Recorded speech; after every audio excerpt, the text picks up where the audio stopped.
What's up, people? We are back. A2TP podcast, episode 114.1. Oh, 114.1. Point one. It's your boy, International Walk. It's your girl, Taj, the co-hostess with the mostest. Yes, sir. Y'all see I'm a little glands up for 1.1 today. Yeah. We botched the first one, so that's why we at 1.1. It was a technical issue. Yeah, we had some technical difficulties. Shit went awry. But as we see, we got a new setup here. So we're feeling good, and we know we're just gonna talk our shit now. Everything happens for a reason, and it is. We pivot, we make it work. That's come back, we do our thing. So just to catch us at A2TPodcast.com, Facebook, Instagram, Twitter, Google Podcast, Spotify, Instagram.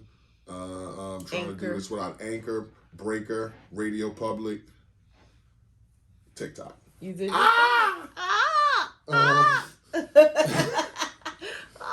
that how a bird sound? Yeah, that's how the eagle sound. Getting right to it. How are you? I am doing great today. I've been having a great week, so I feel pretty good. Had therapy this week, had a couple dates with friends this week, just being intentional with my time and my energy and my love. So I'm a 10 today. You're a 10 today? Yes. Oh, shit. I was about to say, what's your number? That'll tell you. You can do all that stuff and come out at 7.5. Yeah, I'm feeling great. You know what's really, really important? Not that I just learned this, but it is great to have people in your life, friends, family, lovers, whomever, who aren't yes men, who will tell you like, nah, that ain't cool, or you need to do this, or I ain't really feeling that. Like, it feels good to be around people who you can share information, talk, and all of the people who are close to me in my life are those kind of people who will check me or just give a different opinion, a different perspective, and I love that. That's weird that you say that everybody that your associates or friends with can check you, or should I say not associates? Everybody that you're friends with can check you. Who are close to me, yes. No. Okay, because that's what you said. So that's what kind my of caught friends my eye. in my close circle, they can or will. Let me say that they will. Like if I'm doing something. But I'm talking about what would you be accepting of? Yeah. Are you accepting from a few close friends, or everybody in your circle can check you and you receive it? Or some people, it's like, no, out of my 15, a good 6 can check me. Or you saying out of 15 can check me. Those people who are closest to me, and it probably isn't 15 people, I'll say maybe, 5 to 6, they can and they will. Right. Yes. And I'm receptive to that. Like, I am receptive to that if I know it's from a good place and it's for the betterment of Have myself. you ever been checked by somebody that's not quite close to you and you didn't receive it well? But still was a person that you was cordial with. But when they checked you or brought something to your attention, you kind of was like, I don't really feel like that's your place, but I get what you're saying. You know what? It's really funny you say that. I don't know if it's like checking me per se, but I think we can learn from people regardless. I'll never forget when I was like 21, 22, one of the first like serious jobs I had. And I think I might have told this story before. I had a manager at that time.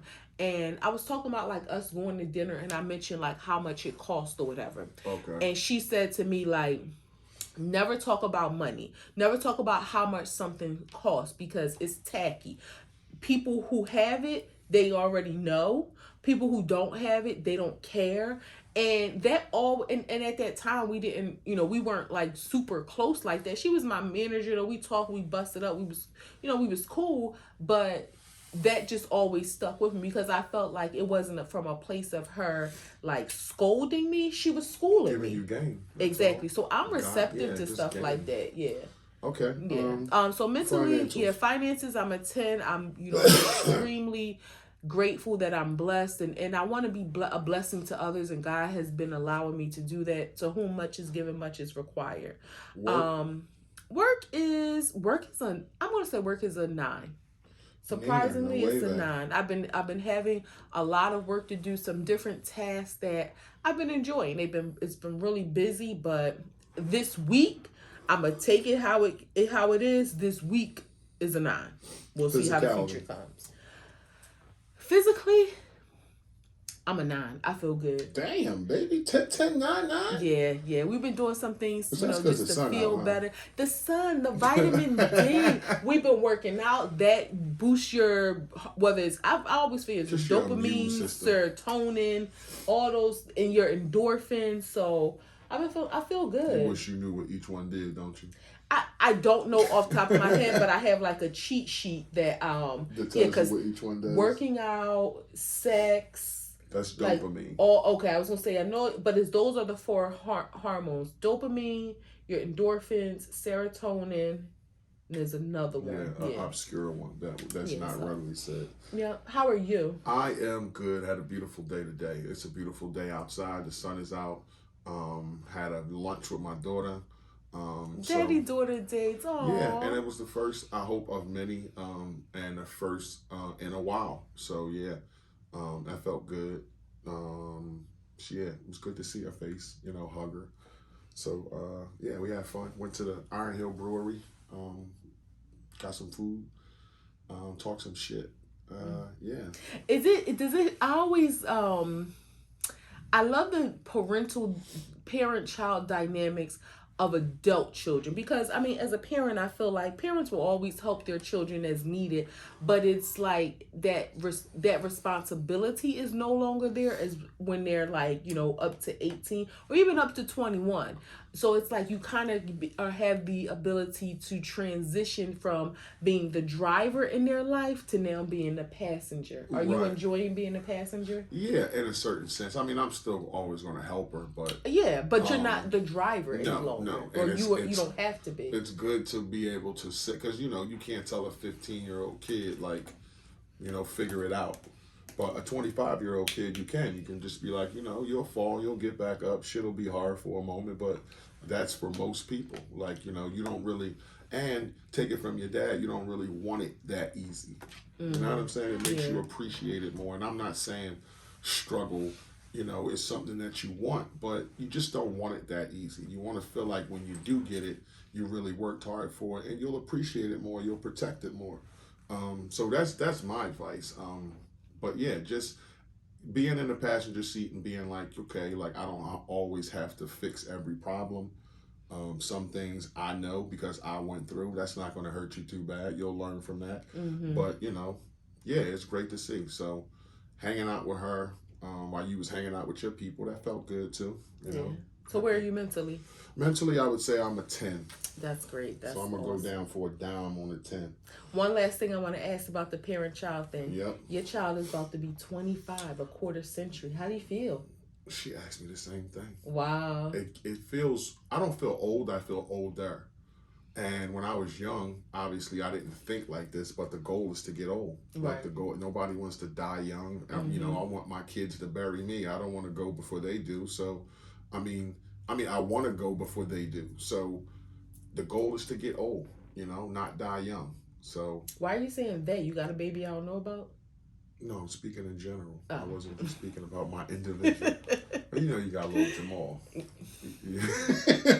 We had a running joke in our relationship for years about little Jamal out there. This is imaginary son that I be fighting him about. I'll run to the store. I gotta bring him some Pampers and stuff like that. We be having.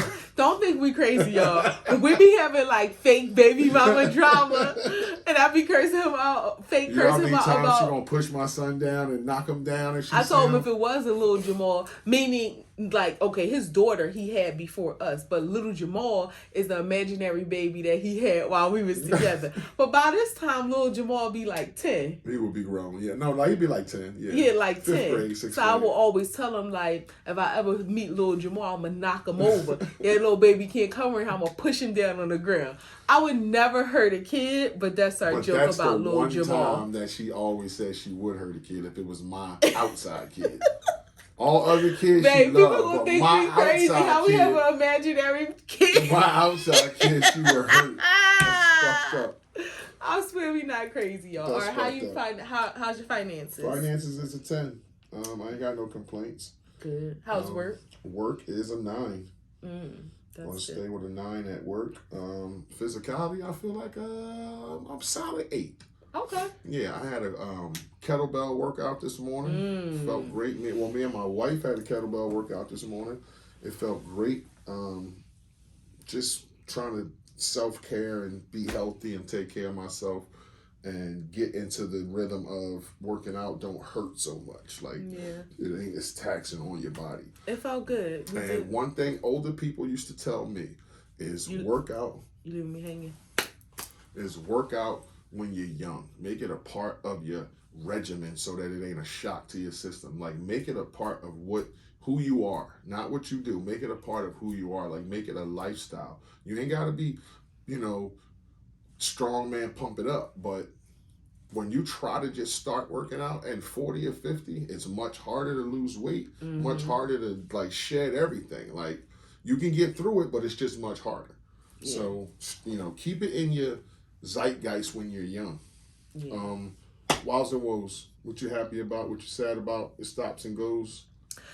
Ups and downs. My wow is I am happy about God's promises that I am feeling coming to fruition in my life.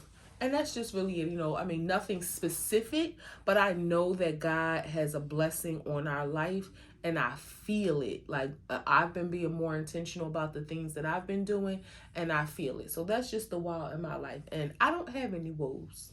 Okay. My wow is that I'm just sitting here on a beautiful day, potting with my best friend. I don't have no woes either. But I enjoy this. I enjoy doing it with her.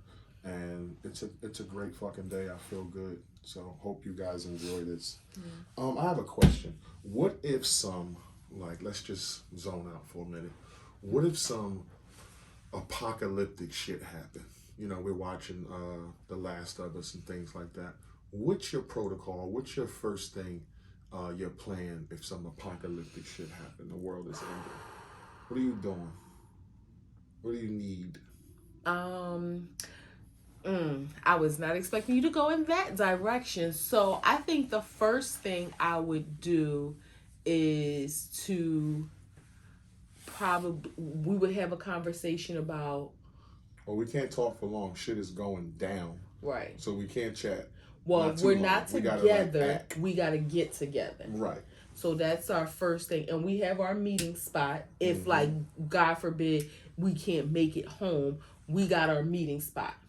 I'll tell y'all this, and I'm not going to tell y'all where the spot is, but our first date that started our relationship to where we are today. So we were together. He broke my heart. We broke up.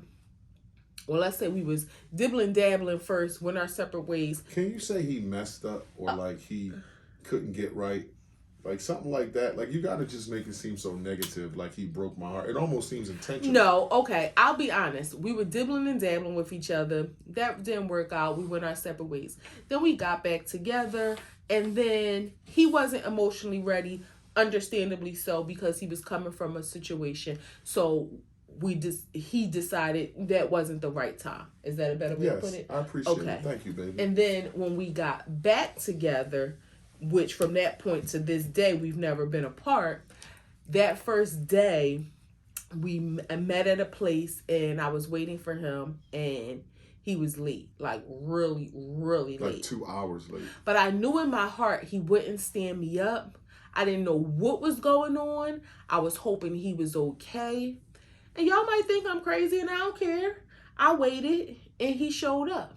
And again, like I said, we've been together since then. So that is our meeting place. So if we couldn't get to the house or whatever, we would meet. And if I gotta wait for hours, I know you coming there. That's pretty fucking far from here where we live. Well, but I'm saying it's going down. Like, it's going down right now. What do you need? What's going through your mind? Like, you can't go the fuck outside. We both here. Okay, we're going to make sure we got bullets. Okay. We're going to gather as much water as we can. We're going to secure the doors. What if it's chaos in the supermarkets and shit? Like, all it's going down where, like, society as you know it is turning, and it's not the people sharing. Oh, you got 5 cases of water? Here go 2. Like, people are fighting it out in the parking lots for water, food, like. And like, what's your mind frame if we pull up to the fucking shop, right, and it's going down in the parking lot? It ain't no everybody, helping each other. It's like we every ain't man looking for help. themselves. We sticking together. We're being intentional and purposeful about what we doing. We're gonna go in here with both hands. We're gonna grab what we need, and we're gonna get out of here as fast as we can to get back home. So that's the first thing, making sure we have provisions to be okay. The second thing is we're going to focus on our immediate loved ones, your child, my kids, to figure out, make sure they okay. Do we need to bring them here to secure the perimeter? Like, what do we need to do? And then we're buckling down we're going to probably go get all of our money out the bank because we don't know what's going to happen with that. I don't know how that's going to work. I don't think you can get like large amounts of money out the bank at one time, but we're going to make sure we have some funds on hand in case like financial systems and stuff collapse. Like, we need to have cash on hand.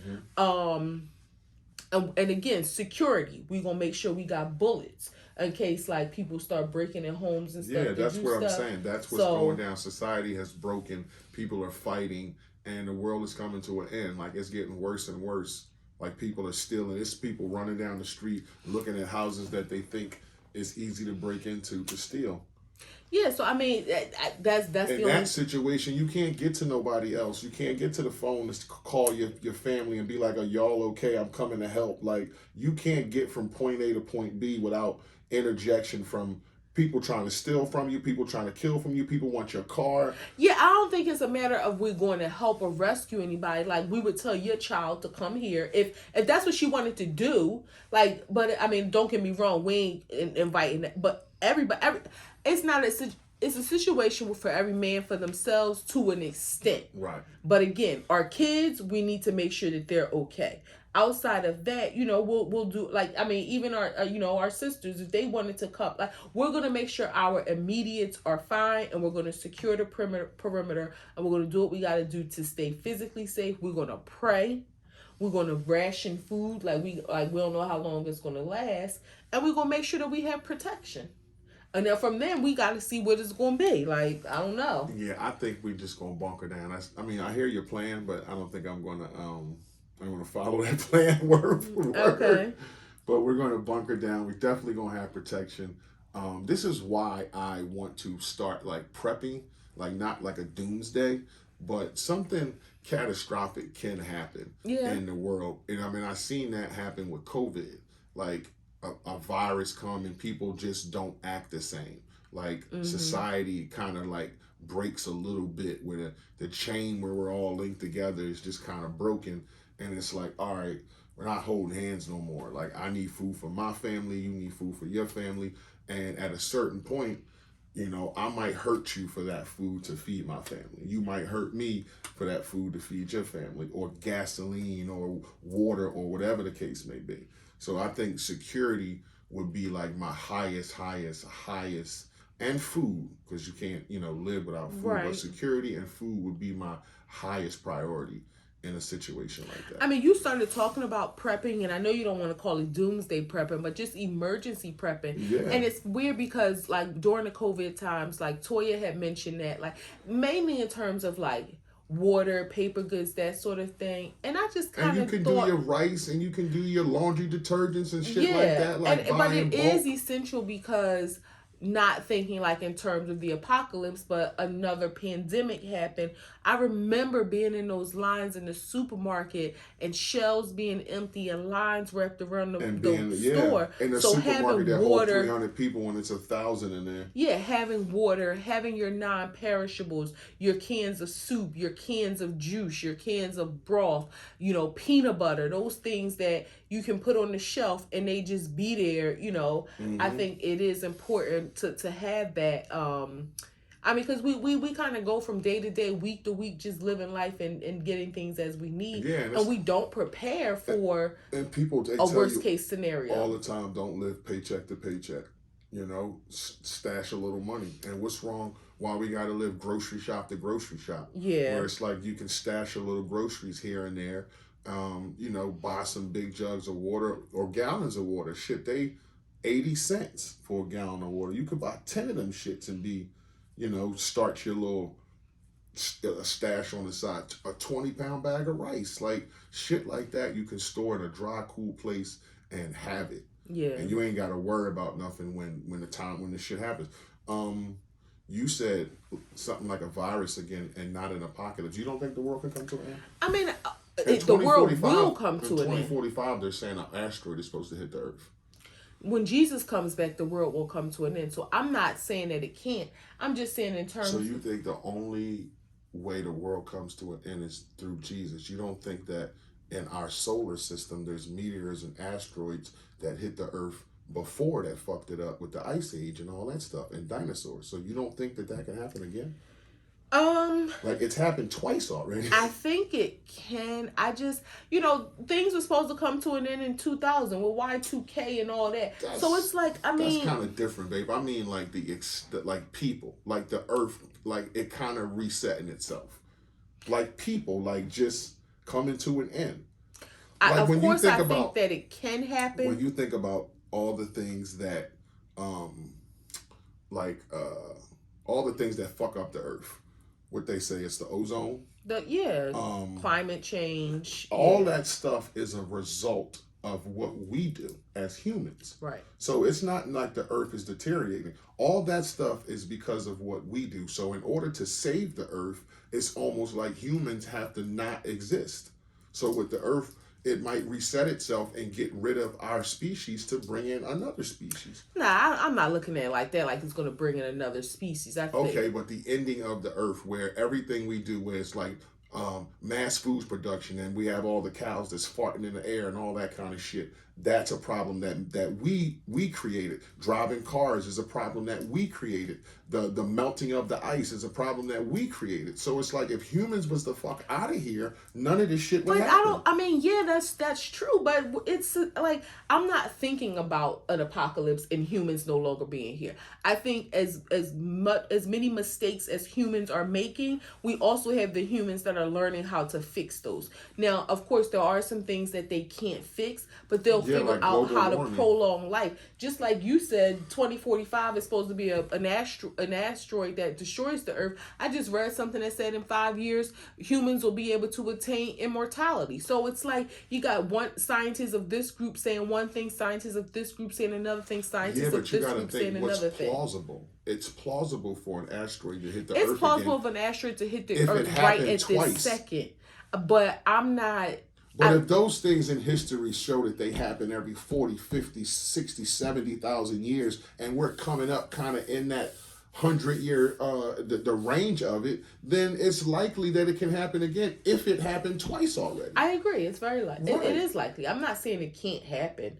But, I mean, again, I don't think anybody knows the time and place. But if that happened, it's like we all would die almost instantaneously. Yeah. But I don't think like, this is the cure humans, right? to fix the Earth is to end humans so a new species can grow. I'm not saying that's the cure. All I'm saying is, isn't that the reason why the Earth is so fucked up? Is because of humans. It is. All the shit that we do. But so when you think about it in theory, if we wasn't doing the shit that we were doing, it wouldn't be as bad as it was. The ice wouldn't be melting like it would be. The ozone wouldn't be fucked up like it did. If we didn't drive 1 billion cars a day on the road, it wouldn't fuck up. If we didn't cut roads through the animal kingdom, it wouldn't be fucked up, is all I'm saying. You don't agree with that? No, I do agree, but just because the humans go away, guess if there was a next society, and this is like outside of heaven, but if there was a next society, they would be like humans are humans, so they would be facing this something else would happen, and eventually over time the issue would repeat itself. I know you supposed to live off the earth, and that's what Neanderthals did, like we did previously. But when you start talking about us with the cars and cutting roads through nature and chopping down all the fucking trees, like we do this shit to the earth and fuck it up like that. So when they start talking about it's short and the ice is melting and it's all fucked up, it's because of humans. It's not because of nobody else. And I'm not saying take all the humans away, but because then, that is what you're saying. No, I'm saying that's the problem. I'm not saying that's obviously there's no humans here, there's no earth. Like what are we doing? So I'm not saying that, but I'm just saying that's the problem. That's the issue, is that we are here fucking it up. Okay. I mean, yeah, it is. We're here. You didn't agree with that. You just was like, no, I don't. No, I agree that is the thing. Because if we wasn't eating beef and having mass mass meat production, there wouldn't be a billion cows farting at the same time. But that's the thing too. We have to think. We weren't like just bad kids out there graffitiing up places, destroying things intentionally. The things that people were doing, we thought we were doing for the betterment of life, for the betterment of. Like, we needed cars. Do you want to be still riding around on a horse and buggy? Do you want to have to get from right now the place that you can go from point A to point B takes 45 minutes. Do you want that to take 17 hours because you got to get on a horse and buggy and there isn't an I-76 cut through the mountain, so now you got to go about the long about dirt road? So those things were done with the intent to improve life. Now, as an after effect, we realized the negative impact that it had on society and animal kingdom and the ozone layer and that sort of thing. So now humans have to kind of reverse engineer to figure out, okay, all of these things that we've done that have benefited society to a great extent, now how can we pull back or do them a little bit differently with electric cars, decreasing the mass farming and that sort of thing? Like, you can say that stuff is decreasing. I don't think it is. I don't think that mass farming is decreasing. I don't think they make cars every day. The billion cars that's on the road aren't going to turn over to electrical cars, and everybody's going to have one. It's not going to happen right away, but they're making small incremental changes. And it's all fucked up already. Almost like 30% of the trees are already cut down. You're sounding very cynical about our earth. Do you not want to be here? I love to be here. I'm just trying to make a point. That's all. I'm trying to have a conversation. I'm not trying to beef with you or you trying to go sidetrack about I'm being cynical. No, they cut down a lot of trees and do all kinds of shit. Didn't you need paper? That's what I'm saying.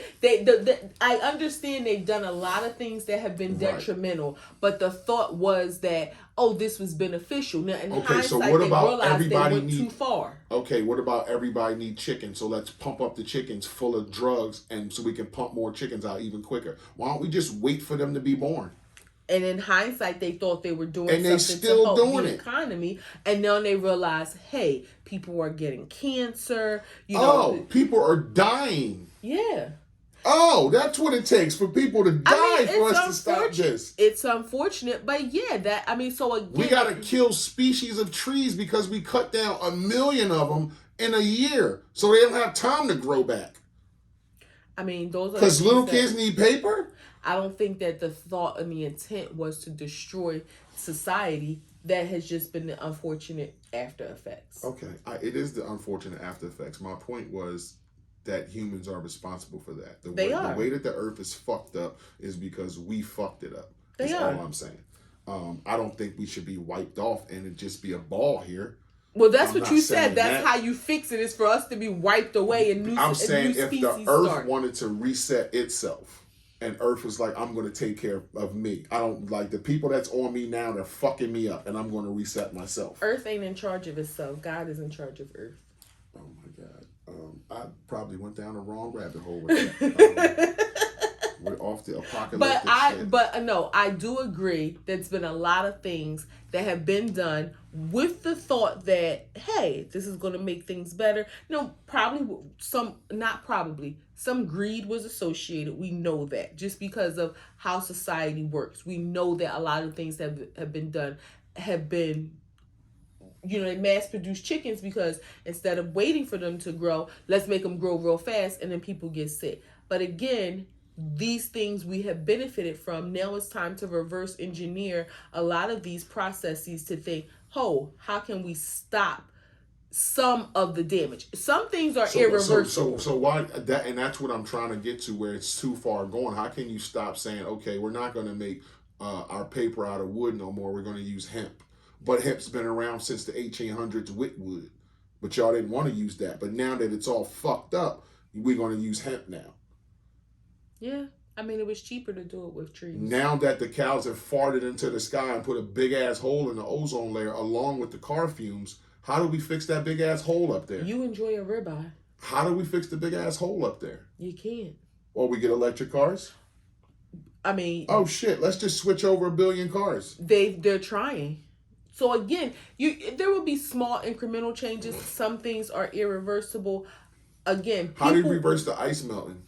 It was cold up there. Now that shit melting, and it's diseases that they say are deep down in the fucking frost that have been there for thousands of years that human society don't even know about. If that shit melts, it'll be like diseases that we don't even close to having cures for. You want to move to Mars? Oh my God. No, I don't want to move to Mars. I just was, I just want to chat. I just want to talk. We talking. I'm just asking, what's the solution? I don't know what the solution is, but isn't that the problem? It's a huge problem, but it's one of those things. Let me say, it's one of those things, and I don't want to be. It's not like ignorance is bliss because I'm not ignorant about it, but it's one of those things that I don't have the answer, so I don't want it. No. It's like I can't put my finger on it to change it, so I try not to walk around and be one of those people that boggle my mind with it. Like, I'm not hugging no trees to save one tree. Now, does that mean that I can do things differently in my life? Like, guess what? Transparently, we'll say, and we both are guilty of this. At our big age, we just started recycling. Judge us if you want to. We just started, and we ain't fully recycling, but we are doing some recycling. But those are the things that we can do. But we can't stop them from cutting down trees. We can't stop the cows from farting. So there are things that we can. You cannot mass produce animals. We, meaning you and I. Oh, okay. That's what I mean. We're only in control of the things that we can control and that we can help. It doesn't mean we can't care. Okay, because I was ready to say, where's the line at? Because you can't control it, you shouldn't care about it. Absolutely. Your niece's kids, like, will be a part of your tree, and then they'll be here with fucked up diseases and you want to go to like one of these tree hugging like certain things that they do to stop them from cutting. They still cut the trees down, but it's not the people who hug the trees, it's the people who still want to cut the trees down. No, what I'm saying is, what can we do to help? What can International Walk? I don't think International Walk and the co-hosts with the Moses can do anything. I think the people in charge of cutting the forest down should not cut the forest down.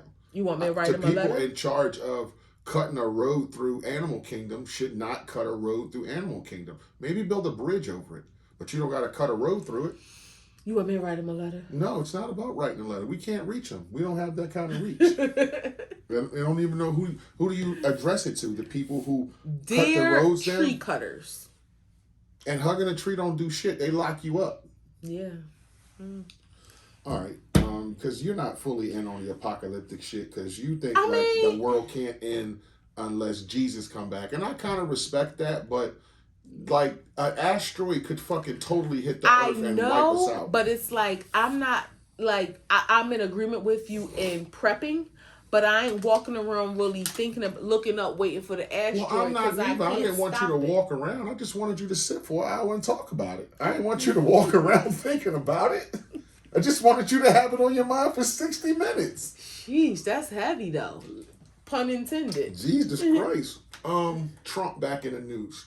Wow. Trump said he's going to be arrested on Tuesday.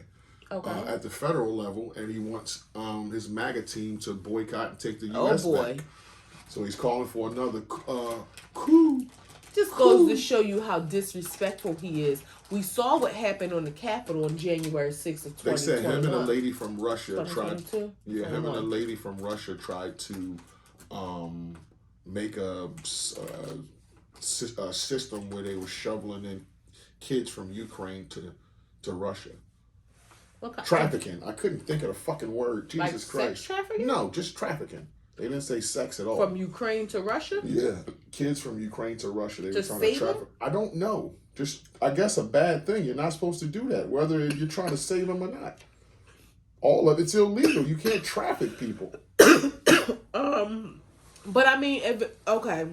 And I don't think it was in an effort to save people. Did you swallow a whole ball? The ball? Pause. No. Oh yeah, pause. But I mean, I was eating. I'm like really concerned. No, I didn't swallow a whole one. A piece of one, and the cherry juice was like kind of bitter on your back. Okay. Yeah. So that kind of pause that too. Yeah. Okay, and because you obviously you're saying that he's being arrested for it because it's illegal, and that's what made me raise my antennas, because I'm thinking, is he bringing the children in to save them from what's happening in Ukraine? Meaning, like, bringing them in as refugees, or bringing them in to, like, make them work, or prisoners? I don't know what they were going to do, but it wasn't to save them. It was for money. So he was running a traffic scheme with some woman to run kids from Ukraine to Russia. What they were going to do with the kids has not been disclosed, or what she was going to do with them, don't know. But them two was involved, and he said on Twitter that they're going to arrest me on Tuesday. Maybe so his lawyers must have been told that they're going to arrest him Tuesday. Okay, but when they say they, if that's happening in Russia, why is he being arrested here? Because maybe, what do you mean? If that's happening in Russia, why? You said he's here. But who's arresting him? You said on a federal level. The FBI. The FBI has jurisdiction over Russia or Ukraine? He's here. I just don't understand who's arresting him. The FBI of America. So they're working with the FBI, as we know it, has found evidence that Donald J. Trump and another woman from Russia have a pipeline to traffic children from Ukraine to Russia for I don't know what reason. But he is here in Mar-a-Lago, Florida. Okay. FBI in America will arrest him for this alleged crime. I don't know. It ain't happened yet, so I don't know what they're gonna do with him. But for said alleged crime, they're coming to get him on Tuesday. Maybe this is and he tweeted this. Go back and let's take the country back. Asking like for another coup. Now I don't know particular building. Just they're going to arrest me on Tuesday. Take the country back.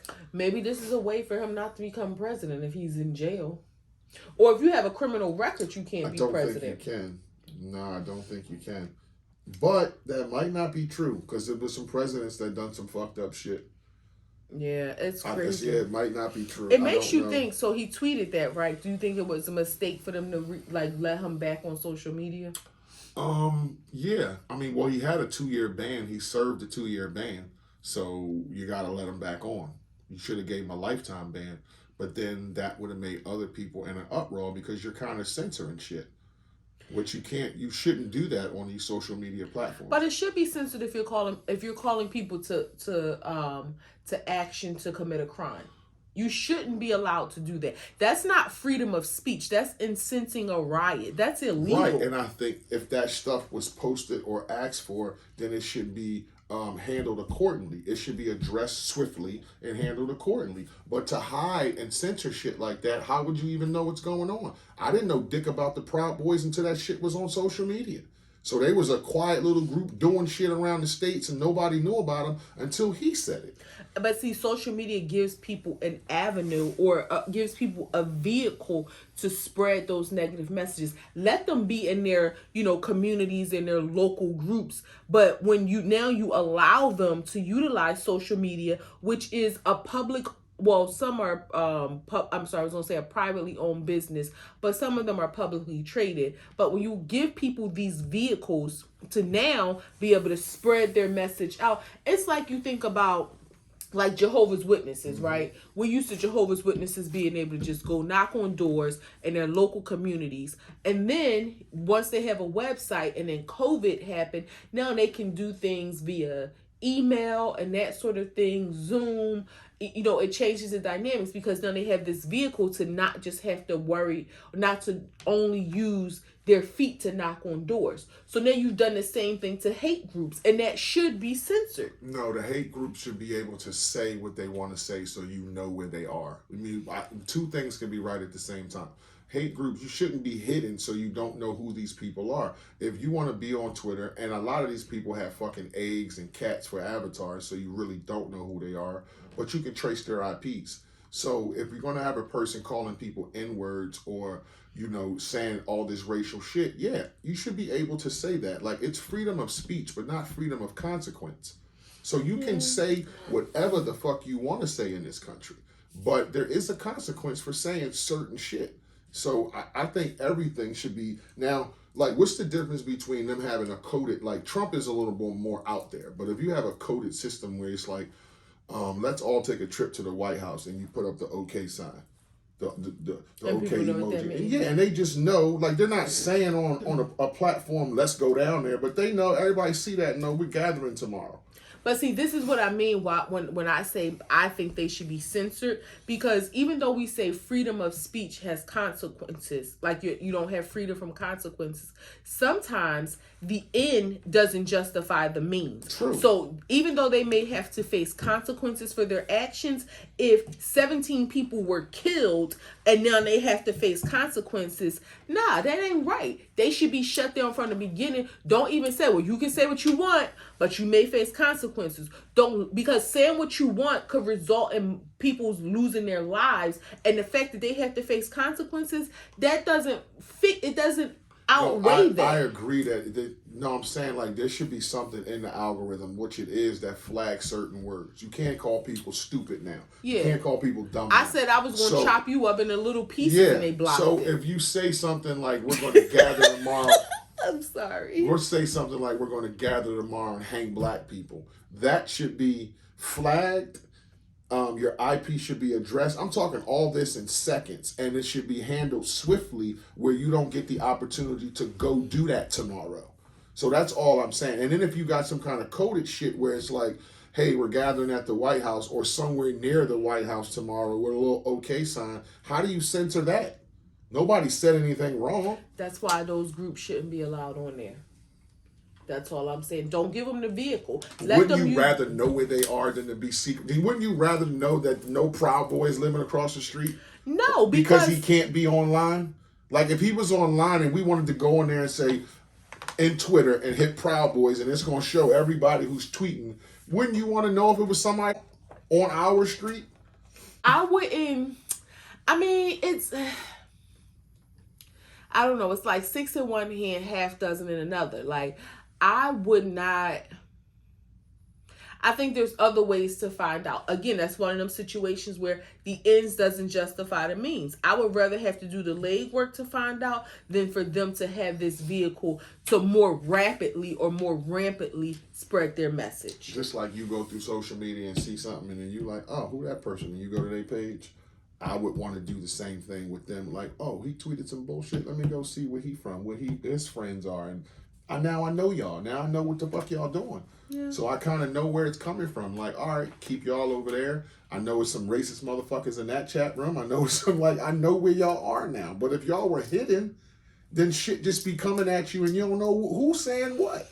It could be your closest, a person you speak to, a person you work with, and they throwing shots at you and you don't know. But if you know where they are, then it's like, okay.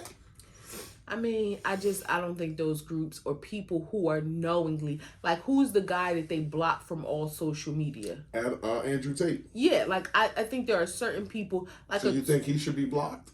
Yeah. Why? He's a white Kevin Samuels. He speaks about women in a misogynistic way, the same way that Kevin Samuels did. The only thing that he did a little bit worse was, like, he videotaped women working in his house and sweeping and him spanking them and shit like that. But all his rhetoric is women belong barefoot in the kitchen, and you can't be this girl who wants people to buy you all this shit and you ain't a servant to man. Like, all that kind of rhetoric. Well, okay, no, I thought he was like, rhetoric. No, so I don't think that warrants a ban. That's just an ideology that he has, and it doesn't sound like it's any violence being advocated for. But for those, but he did show women, like, with leashes on, and he was hitting them for not. But doing that's shit. Like, what do you call BDMS, like that kind of stuff. Like, some people may be into that dominatrix type stuff. I mean, and if these women are agreeable to this treatment, it's not like he's, beating them up. A little whip action, some people may enjoy that. A little leash and chain. He also had a recording of him mocking him raping a woman. That's not cool. That should be blocked. Saying, why are you upset? You liked it. I can't believe you're upset over a little rape action.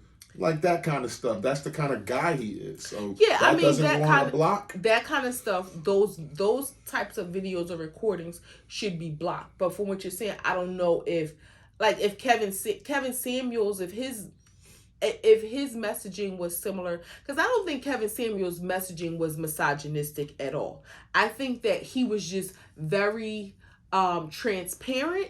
I think okay, but a lot of women think his message was 100% misogynistic. I think he was just very transparent and telling some people the truth about what they didn't want to hear about themselves. Like a woman who, and no shade to anybody, but a woman who makes $40,000 a year, saying that who may be 350 pounds and has 4 kids, and she wants a man who makes $100,000 a year, 6 foot, handsome, no kids, who buys her fly. And it's like, you got to think you attract what you are. So while yes, it doesn't mean that kind of man may not like you, but you have to be realistic about your expectations.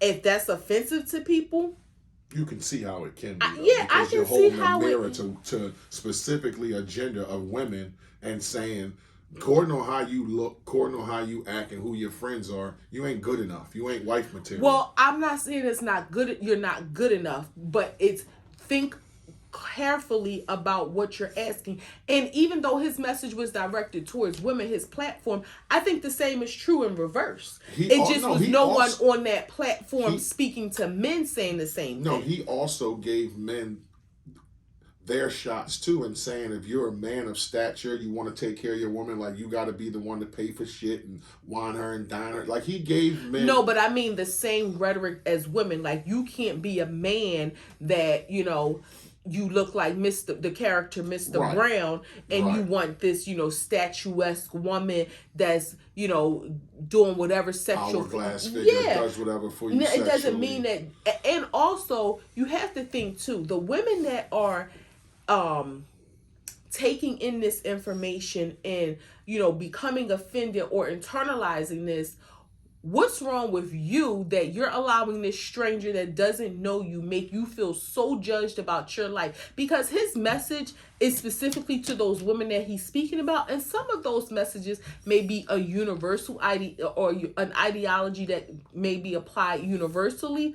But as an individual who you are, and this man doesn't know you. So some things you have to say, all right, I hear you, but he ain't really really talking about me. Know who you are and don't allow him to dictate your worth. I disagree with that when you have a show that women give information about themselves, a little like a cliff note about yourself, whether it's I'm single, I'm divorced, I got this many kids, this many baby fathers. Some women even say what they weigh, and then you want to go on the Kevin Samuels show. Now he's speaking not in a general sense. He's looking at what you told him, what you said to him, and speaking to you individually. And I agree that everybody is worth it, but he's talking to that person, and at that time where you're sitting here saying you don't have a job, you got 4 kids, 3 baby fathers, you on like all this stuff, and you want this guy who is making $200,000 a year, driving the Benz to want you. Right now, you're not that. Like You're, so what I'm saying, he's speaking to them individual. That's not a general statement. No, what I'm saying, yes, he's speaking to that woman, but it's the audience that's being offended, and it's like, why are you internalizing this message? He's talking to that woman, and some of what he's saying may be applied on a universal platform, but me, as if I was an audience member, I shouldn't be offended. Like, who he think he is? Like, why are you're projecting how you might feel about yourself based on his statement, because he wasn't even talking to you. So that was a lot of the response that I've seen to him. People being offended who he's not even talking to. Why is it a double standard with men and women where it's like women can be shallow with men, but men can't be shallow with women? It almost comes off as misogynistic, or you're trying to be superior to women. I think that's idiotic of women to think like that. Men should like a woman could say, I'm not fucking with him because his teeth is all fucked up.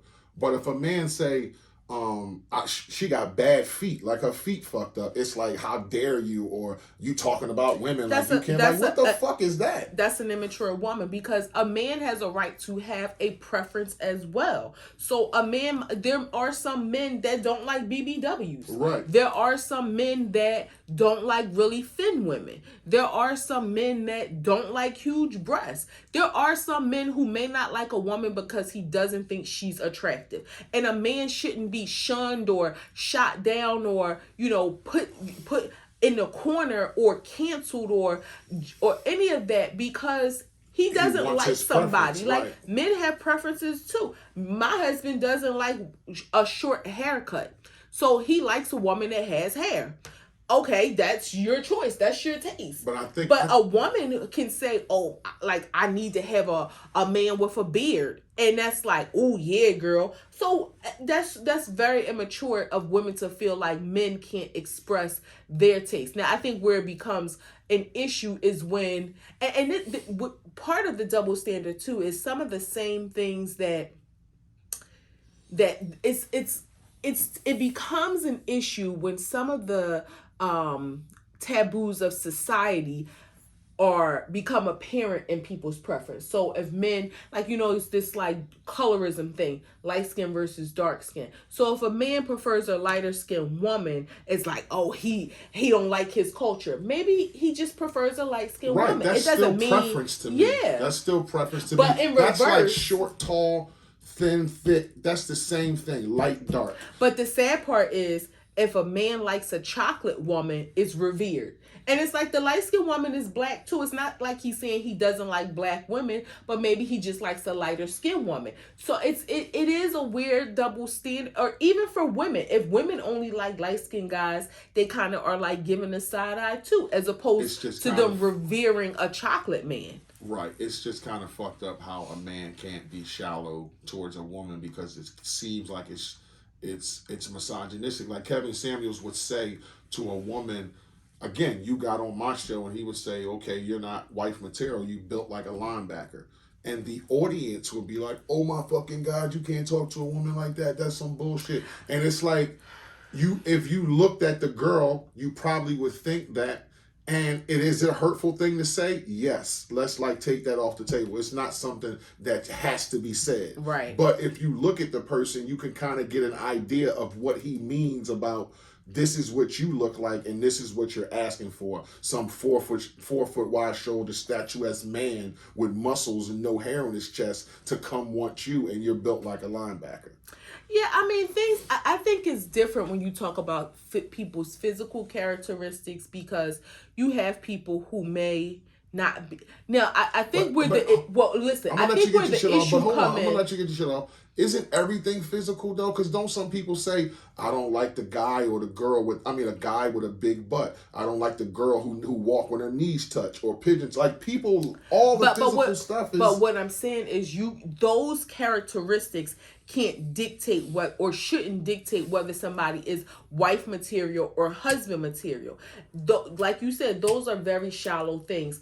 It's the things that's like, okay, somebody who smokes cigarettes, somebody who drinks too much alcohol, right. Someone who isn't motivated to want more out of life, someone who makes those rules.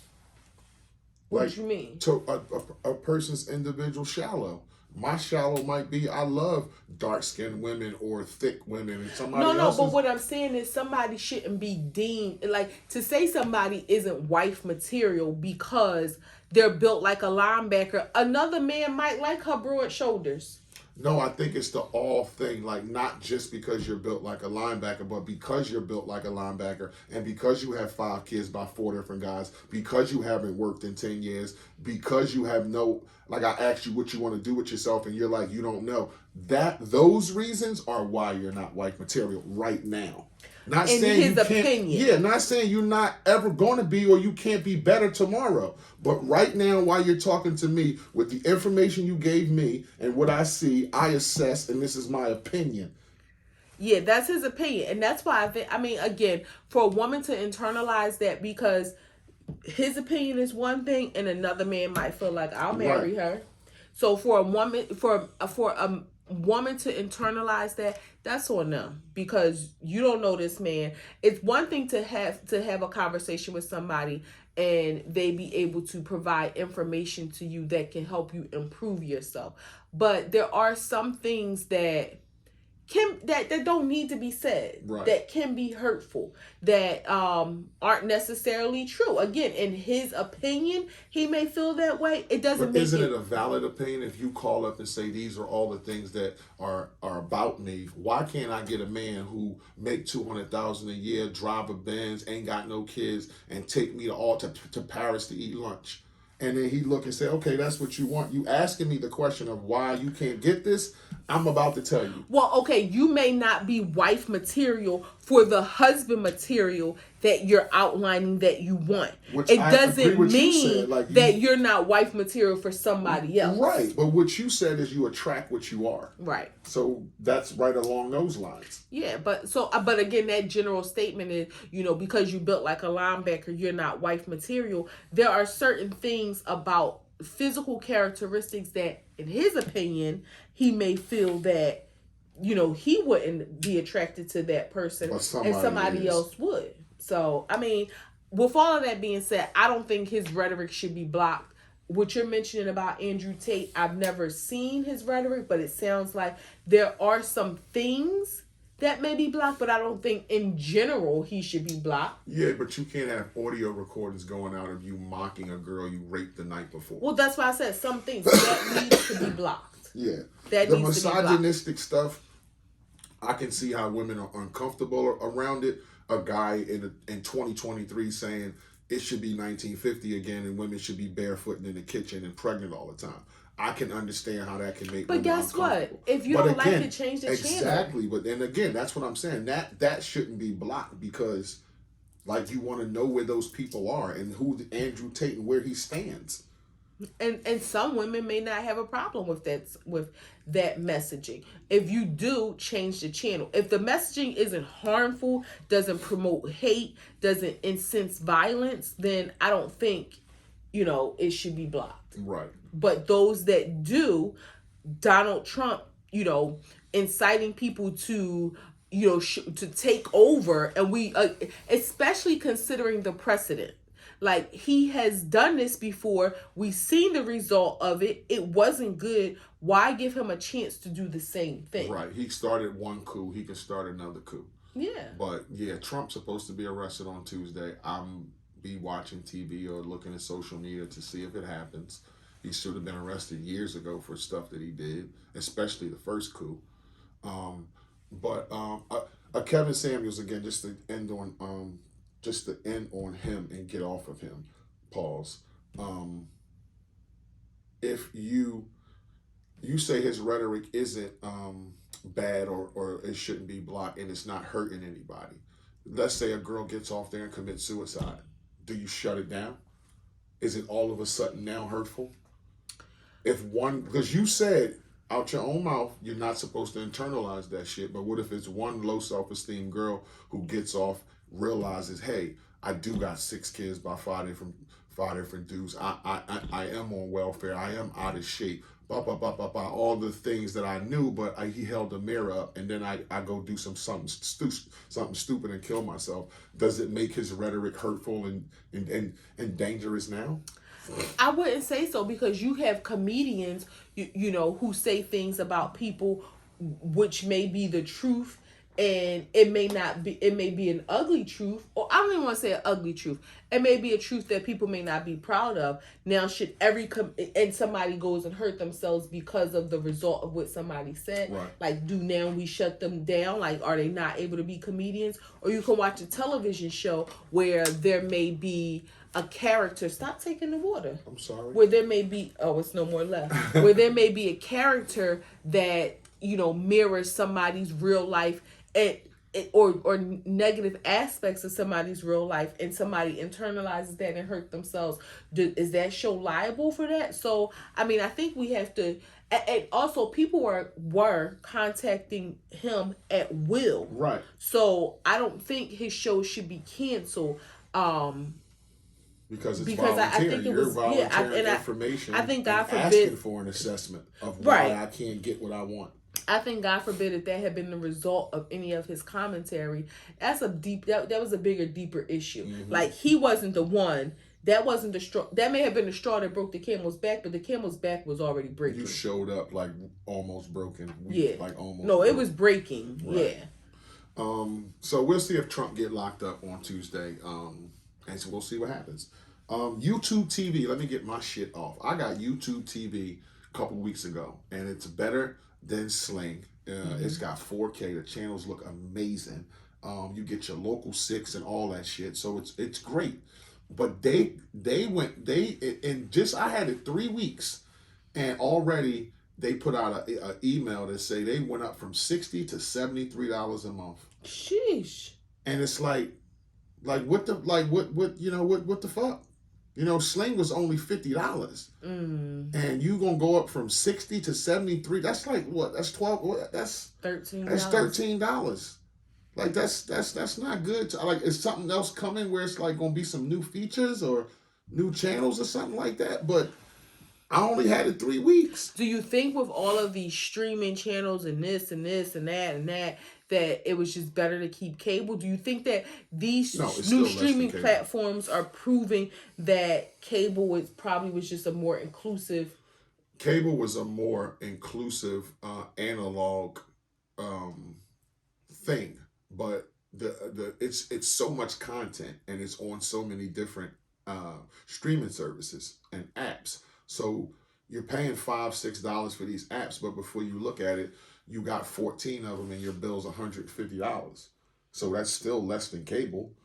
And my bill ain't $150, but I'm just saying it's still less than cable. Everybody know about Comcast. Everybody. But if you talk about $150, and then let's mention cable being inclusive of cable and Wi-Fi is what, $250? So you're still paying $100 for Wi-Fi, and then you're paying $150 for these streaming services and then all the supplemental apps. Those people are, not me. I'm not saying you can cancel your subscriptions to these streaming services that day. Can't do that with Comcast. Everybody know you get the promotional deal with Comcast, and in a year or two you're bent over and fucked right up the ass. Everybody knows that about that. So harsh. But it's true though. Comcast gets you on a fish hook, and you're done. You're just like, and going for the ride. I guess, yeah. I mean, but yeah, YouTube TV, they went up $13 on me, and I only had it for 3 weeks, 21 days. So there's YouTube TV, and then you still got to pay for Netflix. Yeah, we always pay for Netflix. Right. You still got to pay for Hulu. You got to pay for all of them. You still got to pay for Peacock. Yes. You still got to pay for HBO Max. Yes. Those are separate streaming services. You still got to pay for Showtime. Yes. You still got to pay for Stars. I don't have Stars. Okay. You still got to pay for Prime. Yes. And I have Paramount Plus. And you have Paramount Plus. Yes. And I have MGM. And you have MGM. Yeah. I'm still not as high as cable. Okay. So you can miss me with all that counting my streaming services. Okay. I want to watch TV. Whoopi Goldberg. I love Whoopi Goldberg. That's one person on my list that I think I would be starstruck today if I met Whoopi Goldberg. If I walked outside my house and I saw Whoopi Goldberg, I would be like, holy shit, like, you Whoopi Goldberg? Like, holy shit. She probably would be like, calm the fuck down. Like, but I would be starstruck if I met Whoopi. But she had to apologize for saying gypped. That a person was gypped out of something. And apparently that's offensive to gypsies who don't like to be called gypsies. But when you were growing up, I'm sure you come from where I come from, when somebody got swindled or beat out of something, they said you got gypped. Did you know that it came from the word gypsy and what gypsies was all about? Like, the mediums, and they swindle you out of money and all that kind of stuff. Like, you knew that as an adult, but not as a kid, right? When you was like using the word gypped. I never even related gypped to gypsies. And when I seen it written and spelled the same way, like, I mean, because it's slang. JIPP. Yeah. I never related it to gypsies. Like, I knew of gypsies to be like the people that moved around to do the like tarot card type things, psychic Crystal readings. Ball, tarot card. I never thought, I mean, and I guess if you think about it, people can consider that to be like swindling you out of money, but some people strongly believe in it. They truly look at it as paying for a service. So I wasn't aware of the correlation between being swindled out of money to gypsies. So no, I had no clue that was an offensive term to, I mean, I knew being gypped has a negative connotation, but I didn't know that was correlated with the Gypsy. People who were called gypsies. They don't want to be called gypsies no more. They want to be called travelers or nomads. Wow, I mean, it's Who? But do you think you should have to apologize for something that's in the dictionary and that is not an offensive term? Like gypped in the dictionary. But you say it's not an offensive term, but maybe it is to them. True. So, I mean, we can't say it's not an offensive term. If they say it's an offensive term, we can't dictate what people should be offended by. It just goes to show you, like, when does the list end? Like, will the aliens say, will they tell you the aliens don't want to be called aliens anymore? We have to call them foreign universe visitors. But didn't they tell that to black people? Like, didn't black people say they didn't want to be called Negro or black, so they started with African American? Yeah, I think they didn't want to be called colored for sure. Right. Or Negro. Right. Some people objected to black, but I don't think it was as widely. It's not a slur like Negro and right. Colored and colored is. Yeah, because you will still see black listed as race, and you'll see African American as nationality, I think is how, or ethnicity, something to that effect. So black is considered our race. African American is considered our ethnicity, I guess. I mean, again, no, it's nationality. Okay, gypsies or travelers, it's almost like they're an ethnic group because they but they're white though, right? They're not mixed people. They're white. No, they're white, and I think they stem from like Albania, maybe. I'm not sure. Romania. Yeah, that's what it is. So, I mean, they're white, they're Romanian. So, but not all Romanians are gypsies, or travelers. So that it's like they're a small ethnic community within the Romanian population. Yeah. I don't think she should have to apologize for me either. Gypped. Like who knew? Gypped. Like, it's not nigger or cracker ass cracker. It's just gypped. Like, what can't you say next week? Yeah. Like, it's just fucking gypped. Obviously, it's offensive, so let's stop saying it. I mean before we get censored or blocked. I'm about to say, I don't want to offend anybody. Ja Morant. Talked about Ja Morant, and we ended with this. But Ja Morant is suspended for 8 games now, not 50. He can eligible to play on Monday. And just as a comparison, Gilbert Arenas bought guns in a stadium with no bullets, and he was suspended for a season. Stack 5 had a brawl at the Palace and went in the 8th row and knocked out 2 fans and was suspended for a year. And nowadays, I guess the bad thing is to be on social media with guns. And he's a black boy, so I'm not saying I should be judge or jury or is it enough. But to have a series of events leading up to you showing a gun on social media, you check into a health rehab for a week, and then you go back to playing. Is everything fine? Everything all taken care of? You got enough punishment? You got enough talking to? You got enough gain? You gonna change? I mean, we know it's about money. Will he change? I would say absolutely. He's not going to make that. Fair? I mean, fair is subjective. Is it to say he's getting too light of a sentence or they got too heavy of a sentence? I mean, suspended for 8 games, he won't be paid for those games. No, right? And the caveat is the CBA, the collective bargain agreement in the league. So the people who are for the players, the Players Association, have a clause that said you can't be disciplined for the same thing by the team and the league. So one has to do the discipline. The Memphis Grizzlies came out and suspended them for the 8 games immediately. Do you think they did that so they know that if the league would have did it, it would have been for 50 or 100? Possibly, because so they got to protect their right. Because they have to. They're protecting their asset. So I wouldn't be surprised by that because it's all about the dollars. They know if Ja Morant is not playing, that's probably going to decrease their ticket sales. And I mean, of course, some people have season tickets, but that's going to decrease their ticket sales, which is going to decrease the purchase of concessions, which is going to decrease the amount that people is paying for parking. So it's a big economic downfall. The owner, okay, and another caveat is if he doesn't make an All-NBA team, part of his contract is he loses $40 million. So the owner knows that if he doesn't play, I don't have to give him an extra $40 million. So you're saying, but if he does play, I'm going to make an extra 200. I'm sure. Yeah. With everything that you just said. Absolutely. Concessions and food and parking ticket sales. and yeah. Merchandise and that sort of thing. So give them the little 40, have them out there, but I'm going to make more money. Yeah, it's dollars and cents. Now, what I think should be part of the CBA is, you know how like the Supreme Court can overrule something from a local court or something. Mm-hmm. So the NBA, I understand you can't be punished by both entities. That makes sense. I think that's fair. But if the NBA felt, as the governing body for the teams, if they felt that a punishment was too light, they should have the ability to say, we're going to override that. Then why have a CBA?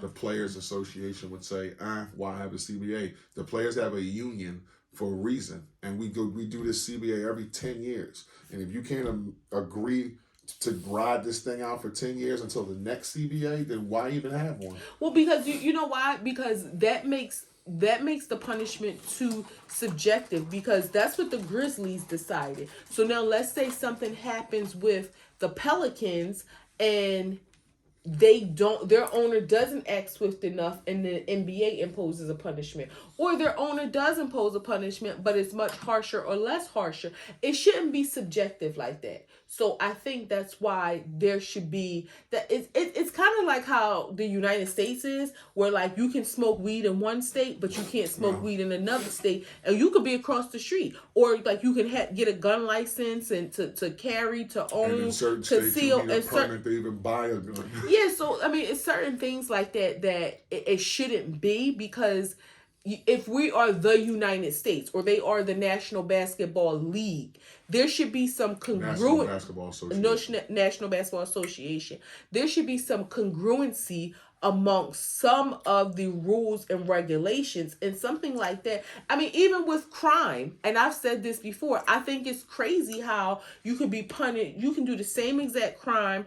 Let's not even say across states. You can be in the same state and commit one crime in one county and get a sentence, that same crime in another county and get a different sentence, if it's at a county level. Right. Now, if it's at a state level, state to state, you can be in Pennsylvania, get one sentence, Ohio get a completely different sentence. It just, I think when rules are made like that, it makes life harder than it needs to be.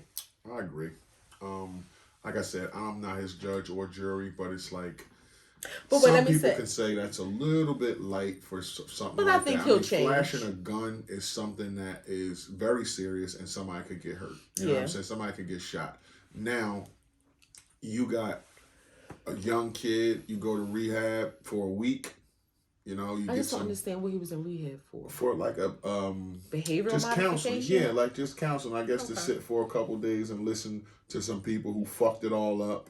You know, like something like that. But after 5 days, it's like, that's cool. If black folks saw that happen to a white boy, they would be like, what the fuck is this? Y'all locked him up for a week. He go to rehab for a week and he back playing sports. And again, I'm not trying to be his judge and jury. I hope that he does change. I mean, he's 24 years old and worth $250 million. My advice would be, don't fuck that up. Like, that's generational wealth for you and the Morants for generations to come. So don't fuck that up, John. Like, do what you got to do.